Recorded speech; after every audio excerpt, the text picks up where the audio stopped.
TGPSC ముందు ABVP ఆందోళన చేపట్టింది. టీజీపీఎస్సీ కార్యాలయ ముట్టడికి విద్యార్థి సంఘం ప్రయత్నించింది. ఖాళీగా ఉన్న 25,000 ఉద్యోగాలతో ప్రభుత్వం మెగా డిఎస్సీ ప్రకటించాలని డిమాండ్ చేసింది. ఖాళీగా ఉన్న 2 లక్షల ఉద్యోగాలకు నోటిఫికేషన్ విడుదల చేయాలన్నారు. గ్రూప్ 1 ప్రిలిమ్స్ లో 1:00 నిష్పత్తి కింద అభ్యర్థులను ఎంపిక చేయాలని నిరసనకారులు కోరారు. యూపీఎస్సీ తరహాలో జాబ్ క్యాలెండర్ ని విడుదల చేయాలని డిమాండ్లు పెట్టారు.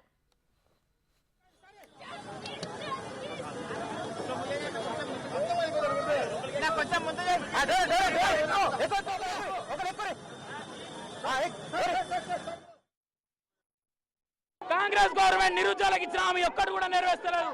దాదాపు 1:200 చేస్తాడు రేవంత్ రెడ్డి. గ్రూప్ 2, గ్రూప్ 3 పోస్టులను పెంచుతాడు.